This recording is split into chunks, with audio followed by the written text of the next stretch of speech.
when a mysterious woman arrives in 1880s Wyoming claiming to be different from other women.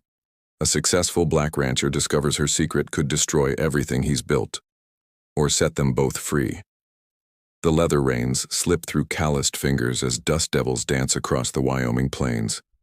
August heat shimmers off the horizon like broken promises. Samuel "Sam" Carter adjusts his wide-brimmed hat, squinting at the approaching stagecoach that cuts through the endless grassland like a knife through silk. The year is 1885. The Civil War is 20 years buried, but its ghosts still walk these territories. Sam owns 3,000 acres of prime grazing land, a feat that makes him both respected and resented in equal measure. His success speaks louder than the whispers that follow him into town. The stagecoach lurches to a stop outside Millfield's only hotel, wheels grinding against packed earth. Passengers emerge like secrets spilling from a locked box. A traveling salesman clutching his sample case, an elderly preacher with kind eyes, and then her. She steps down with the grace of someone who's never doubted her place in the world, yet her eyes scan the street like a hunted animal. Auburn hair catches the afternoon light beneath a modest bonnet. Her dress is well made but not ostentatious, the kind worn by someone who understands the difference between having money and flaunting it. Sam dismounts, boots hitting the ground with purpose. Something about her pulls at him. Not just her beauty, though she possesses that in abundance, but the way she carries herself. Independent, guarded, different. Their eyes meet across the dusty street. Hers are green as spring grass after rain. "Ma'am." He touches his hat brim. "Sir." Her voice carries an accent he can't quite place. Educated, Eastern perhaps, but with something else underneath. The hotel clerk, a nervous man named Perkins, hurries out to collect luggage. "Welcome to Millfield, miss. We have a lovely room available on the second floor." "Mrs." she corrects quietly. "Mrs. Catherine Whitmore." Sam notices she wears no wedding ring. That evening, the Copper Dollar Saloon buzzes with the usual mix of cowboys, drifters, and townspeople, seeking refuge from another scorching day. Sam sits at his regular table in the back corner, nursing a whiskey and watching the room. He's learned that in a place like Millfield, information is more valuable than gold. Catherine Whitmore enters alone, a bold move for any woman, let alone a stranger. Conversations pause like held breath. She approaches the bar with confident steps, ignoring the stares that follow her like shadows. "Whiskey," she tells the bartender. "Neat." The bartender, a grizzled man named Murphy, raises an eyebrow but pours the drink. "You sure about that, ma'am?" "I'm not like the other women you've served," she says, her voice carrying just enough edge to cut through the ambient noise. Sam finds himself standing before he realizes it, crossing the room with measured steps. "Mind if I join you?" She turns, studying his face in the amber lamplight. "You're the rancher everyone talks about." "Sam Carter." He extends his hand. "Catherine Whitmore." Her handshake is firm, direct. "And yes, I know who you are. The man who built an empire from nothing." "Wouldn't call it an empire. Just honest work and good land." She sips her whiskey without flinching. "Honest work. That's rarer than people think." Something in her tone suggests personal experience with dishonesty. Sam signals Murphy for another round. "What brings you to Millfield, Mrs. Whitmore?" "Business." The word hangs between them like smoke. "What kind of business?" Her smile doesn't reach her eyes. "The kind that requires discretion." Before Sam can respond, the saloon doors swing open with violent force. 3 men enter, the Garrett brothers, known for their quick tempers and quicker guns. They scan the room until their eyes land on Catherine. Well, says the eldest, Jake Garrett. "Look what the wind blew in." Catherine's knuckles whiten around her glass, but her expression remains neutral. "Gentlemen." "Gentlemen?" Jake laughs, a sound like breaking glass. "That's rich coming from you." Sam steps slightly forward, positioning himself between Catherine and the brothers. "Evening, Jake." "Boys, this ain't your concern, Carter," Jake says. but his tone carries less conviction when addressing Sam directly. "Ladies drinking at my table," Sam replies evenly. "Makes it my concern." The tension in the room thickens like storm clouds. Other patrons begin edging toward the exits. Murphy's hand moves closer to the shotgun beneath the bar. Catherine sets down her glass with deliberate care. "It's all right, Mr. Carter. These gentlemen and I have history." "History," Jake spits. "That what you're calling it now? I think you boys should move along," Sam says, his voice carrying the quiet authority of a man who's faced down rustlers and worse. The middle brother, Tom, reaches for his gun. The motion is barely begun when Sam's Colt appears in his hand, not drawn so much as materialized, the movement too quick for the eye to follow. "I wouldn't," Sam says softly. The brothers exchange glances. Jake's jaw works like he's chewing nails, but he nods to his siblings. "This ain't over," he tells Catherine. "It never is," she replies. After they leave, the saloon slowly returns to its normal rhythm. Sam holsters his weapon and turns to Catherine, who's watching him with new interest. "Thank you," she says. "Want to tell me what that was about?"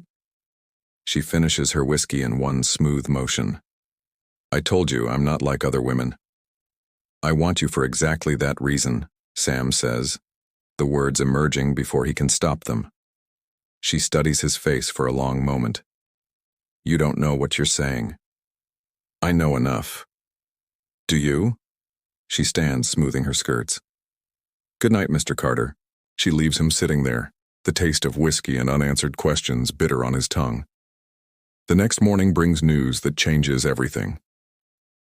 Sam's foreman, Miguel Santos, rides up to the main house with urgency written across his weathered features. "Boss, you need to see this." They ride to the eastern boundary of Sam's property, where Miguel leads him to a cluster of cottonwoods near Willow Creek. Hidden among the roots of the largest tree, partially buried by years of accumulated debris, lies a metal strongbox. "Found it this morning when I was checking the fence line," Miguel explains. "Lock's been shot off." Sam kneels beside the box, brushing away dirt and leaves. Inside, he finds documents that make his blood run cold: land deeds, bank transfers, and correspondence bearing the letterhead of the Garrett Mining Company. But it's the final item that stops his heart. A marriage certificate dated 3 years ago, bearing the names Catherine Elizabeth Morrison and Jacob Garrett. The woman who claimed to be Mrs. Whitmore is Jake Garrett's wife. That afternoon, Sam finds Catherine sitting by the creek that runs behind the hotel, her shoes off, feet dangling in the cool water. She doesn't seem surprised to see him. "You found it," she says without turning around. "The strongbox?" "Yes." He settles beside her on the grassy bank. "Want to explain why your marriage certificate was inside?" She's quiet for so long he thinks she won't answer. When she finally speaks, her voice carries the weight of old pain. "My name is Catherine Morrison. Was Catherine Morrison. I married Jake Garrett 3 years ago in Denver." She picks up a smooth stone, turning it over in her palm. "I thought I was marrying a businessman. Turns out I married a thief." "The mining company?" "A front. Jake and his brothers have been running a land fraud scheme across 3 territories. They identify valuable properties, forge documents, intimidate or eliminate the rightful owners, then sell to Eastern investors who never see the land." Sam feels pieces clicking into place. "Your business in Millfield? I've been gathering evidence. That strongbox contained 3 years' worth of documentation, enough to put them away for life." She throws the stone into the creek, watching ripples spread across the surface. "I buried it here because this was supposed to be their next target. My land." "Your land." She finally looks at him, and he sees fear beneath her composed exterior. "Jake's been planning this for months. A successful black rancher with prime grazing land and no family to ask questions. You were perfect." The implications hit him like a physical blow. "They were going to kill me. Eventually. First, they'd create legal challenges to your ownership, tie you up in court, bleed you dry with lawyer fees. Then, when you were desperate enough, they'd offer to buy you out for a fraction of what the land's worth. If you refused, they'd make me disappear." like they did to others. Her voice drops to a whisper. I've seen the bodies, Sam. I know where they're buried. The weight of her revelation settles between them like a stone. Sam understands now why she seems so guarded, so ready to run. She's been living with this knowledge, this guilt, for months. Why didn't you go to the law? Catherine laughs, but there's no humor in it. With what proof? Jake's been careful to keep his hands clean on paper. And who's going to believe the word of a woman against 3 respected businessmen? You could have run, disappeared. I tried. She pulls her feet from the water, wrapping her arms around her knees. But every time I closed my eyes, I saw their faces, the people they killed, the families they destroyed. I couldn't live with myself if I didn't try to stop them. Sam finds himself admiring her courage even as he grapples with the danger she's brought to his doorstep. What's your plan? I was going to retrieve the evidence and take it to the territorial marshal in Cheyenne, but now that Jake knows I'm here, he'll move fast. Tonight, probably. They can't risk me talking to anyone else. Sam stands, brushing grass from his pants. Then we better move faster. We? Catherine looks up at him with surprise. You said it yourself. You're not like other women. That's exactly why I want you by my side when we face this. Her eyes search his face. You could just leave. Take what you can carry and start over somewhere else. It would be safer. Running's not in my nature. Sam extends his hand to help her up. Besides, this is my land, my home. I'm not giving it up without a fight. She takes his hand and he pulls her to her feet. For a moment, they stand close enough that he can smell the lavender soap she uses, see the gold flecks in her green eyes. There's something else, she says quietly. Something I haven't told you. What? The marriage certificate in that box? It's a forgery. Jake and I were never legally married. He had it made to give legitimacy to his claim on my father's property in Colorado. Sam feels something shift in his chest. Your father's property? He owned silver mines, valuable ones. When he died, Jake convinced me to marry him, said it would protect my inheritance. Instead, he used the fake marriage to steal everything. Her voice hardens. I've been planning my revenge ever since. The sun is setting by the time they return to town, painting the sky in shades of amber and rose. Sam's mind races with possibilities, plans forming and dissolving like smoke. They need to get the evidence to Cheyenne, but the Garrett brothers won't make it easy. As they approach the hotel, Miguel appears from the shadows, his expression grim. Boss, we got trouble. The Garretts hit your place about an hour ago, burned the main house, scattered the cattle. They're looking for you. Sam's jaw tightens. 3 generations of his family's work reduced to ashes. Anyone hurt? No, sir. The boys saw them coming and got clear.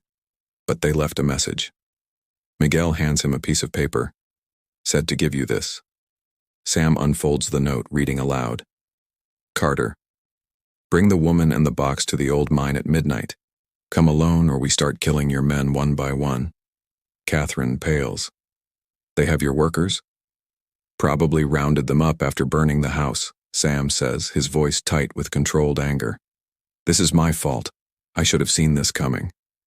No, Catherine says firmly. This is Jake's doing. He's the one who chose violence over justice. Miguel shifts uncomfortably.